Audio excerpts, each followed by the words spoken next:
4 PM news network में आप सभी का स्वागत है। मैं हूं क्षितिज कांत। मौजूदगी हमारी बागपत में है और बागपत की बात बता दूं तो एक पंडित चेहरा जिसके उतरने के बाद मैदान में कहीं ना कहीं एनडीए गठबंधन सख्ती में है।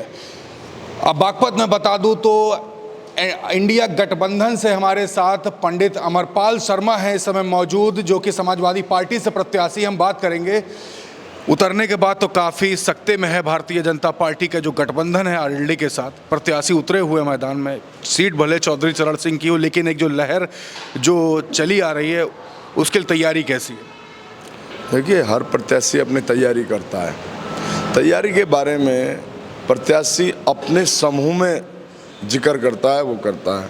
वो मीडिया पे उजागर उसे नहीं करता कि मेरी तैयारी क्या है। अगर आपके सामने मैं उसे तैयारी उजागर कर दूंगा तो सामने वाला उसकी काट ढूंढ लेगा। तैयारी है हमारी, बढ़िया तैयारी है, चुनाव जीतेंगे बढ़िया फर्स्ट क्लास। पश्चिमी यूपी में जो पहले चरण में जो चुनाव हुआ है, ठाकुर बिरादरी काफ़ी नाराज़ हुई। 25% ब्राह्मण भी टूटा है, 50% से ज़्यादा त्यागी समाज। क्या असर बागपत में देखने को मिलेगा और खामियाजा भारतीय जनता पार्टी गठबंधन को देखने को मिल रहा है? बागपत में ठाकुर समाज हो, त्यागी समाज हो, ब्राह्मण समाज हो, चाहे कश्यप समाज हो या प्रजापति समाज हो, 36 बिरादरी बागपत में हमें मिल रही हैं, हमें वोट दे रही हैं और बहुत भारी अंतर से हम चुनाव जीत रहे हैं। एक कोर वोटर जो ब्राह्मण समाज को माना जाता है भारतीय जनता पार्टी का, कितने प्रतिशत यहाँ पर टूटा है और इंडिया गठबंधन में आ रहा है? देखिए, जहाँ तक आप कोर वोटर की बात कर रहे हैं तो ब्राह्मण सबसे पहले ब्राह्मण का है, बाद में किसी का है। क्या मुद्दे होंगे इस बार इंडिया गठबंधन के आपके यहाँ पर? देखिए, जो मुद्दे हमारे मैनिफेस्टो है आप उसे पढ़ लीजिए।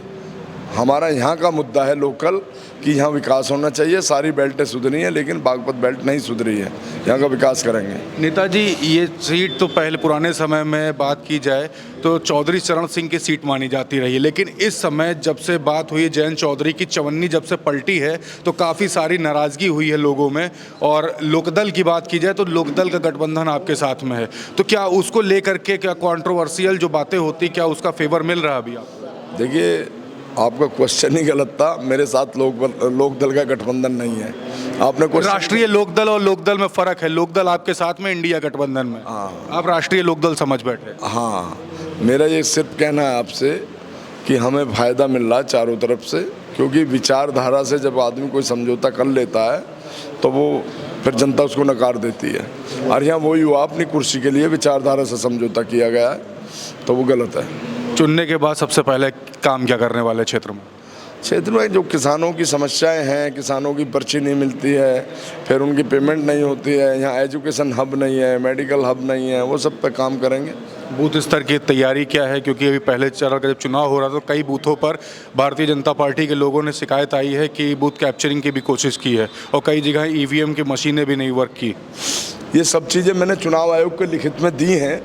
अब ये चुनाव आयोग का काम है कि वो निष्पक्ष चुनाव कराए, क्योंकि मेरा मतदाता कमज़ोर मतदाता है, तो ये चुनाव आयोग की ड्यूटी बनती है कि वो मेरे उस मतदाता की वोट डलवाए। मैंने अपनी शिकायतें लिख के चुनाव आयोग को दे दी हैं। क्षेत्र की जनता भी देख रही है और देश के तमाम लोग इस समय आप पर नज़र है, क्या मैसेज दे रहे हैं 26 तारीख के जो वोटिंग होने वाले दूसरे चरण के चुनाव को? मेरा तो निवेदन है, मैसेज नहीं दे रहा हूँ, रिक्वेस्ट कर रहा हूँ क्षेत्र की जनता से कि मेरा पहले नंबर का बटन है, साइकिल का चुनाव चिन्ह है। अपने विकास के लिए और अपने सम्मान के लिए साइकिल का बटन दबाएं और अपने इस भाई को, बेटे को आशीर्वाद दें। बिल्कुल। तो आप देख रहे थे हमारे साथ बागपत प्रत्याशी इंडिया गठबंधन से पंडित अमरपाल शर्मा जी हमारे साथ थे। तमाम सारे मुद्दों पर बात की और कल पब्लिक के बीच में भी चल करके आपको दिखाऊंगा कि माहौल क्या है। तो फिलहाल के लिए जुड़े रहिएगा 4 PM न्यूज़ नेटवर्क के साथ। मैं हूं क्षितिज कांत, कैमरा पर्सन शुभम के साथ। धन्यवाद।